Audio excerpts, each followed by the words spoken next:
അധികമാരും അറിയപ്പെടാത്ത ഒരു കുഞ്ഞൻ രാജ്യം. 1974 പോർച്ചുഗലിന്റെ കയ്യിൽ നിന്നും സ്വതന്ത്രം നേടിയ ഒരു കുഞ്ഞൻ ദ്വീപ്. അതെ, കേപ്പ് വെർദെ. നിലവിൽ ഫിഫ റാങ്കിങ്ങിൽ വെറും 67ാം സ്ഥാനം മാത്രമുള്ള ഈ ടീം വേൾഡ് കപ്പിലേക്ക് വന്നപ്പോൾ നമ്മൾ പലരും കരുതിയത് ഇവർ ഗ്രൂപ്പ് എച്ച് കടക്കില്ല എന്നാണ്. എന്നാൽ എല്ലാവരെയും നെട്ടിച്ചുകൊണ്ട് ഗ്രൂപ്പിലെ 3 മത്സരങ്ങളിലും പരാജയം അറിയാതെ അവർ ഗ്രൂപ്പ് എച്ച് കടന്നു. ഗ്രൂപ്പിലെ വമ്പന്മാരായ സ്പെയിനിനെ പോലും അവർ സമനിലയിൽ തളച്ചു. പക്ഷേ റൗണ്ട് ഓഫ് 32 അവരെ കാത്തിരുന്നത് വേൾഡ് ചാമ്പ്യന്മാരായ അർജന്റീനയാണ്. ഗ്രൂപ്പ് ജെയിലെ 3 മത്സരങ്ങളും വിജയിച്ചു വന്ന അർജന്റീനയുടെ മുൻപിൽ ഈ കുഞ്ഞൻ ദ്വീപരാജ്യം വീഴുമെന്നറിയാം. കളിയുടെ തുടക്കത്തിലും നമ്മൾ അത് തന്നെ വിശ്വസിച്ചു. പക്ഷേ കളിയുടെ 59ാമത്തെ മിനിറ്റിൽ വേൾഡ് റാങ്കിങ്ങിൽ 1ാം സ്ഥാനത്തുള്ള അർജന്റീനയുടെ വല കുലുങ്ങി.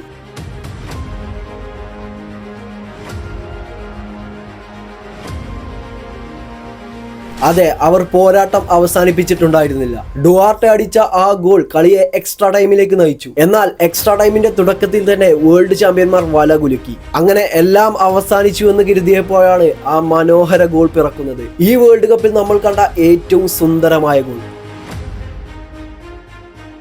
അതെ, മുൻ വേൾഡ് ചാമ്പ്യന്മാർക്കെതിരെ 5 ലക്ഷം പോപ്പുലേഷൻ മാത്രമുള്ള കേപ്പ് വെർദെ എന്ന കുഞ്ഞൻ രാജ്യം എക്സ്ട്രാ ടൈമിലും കളി സമനിലയിലേക്ക് കൊണ്ടെത്തിച്ചു.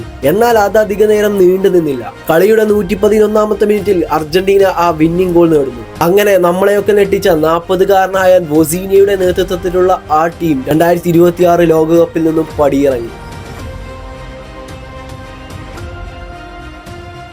വേൾഡ് ചാമ്പ്യന്മാരെ ഇത്രയേറെ നെട്ടിക്കാൻ ഈ വേൾഡ് കപ്പിൽ മറ്റേത് ടീമിനും കഴിഞ്ഞിട്ടില്ല. ഈ വീഡിയോ നിങ്ങൾക്ക് ഇഷ്ടപ്പെടുകയാണെന്നുണ്ടെങ്കിൽ തീർച്ചയായിട്ടും കൂടെ നിൽക്കുക. ഓക്കെ.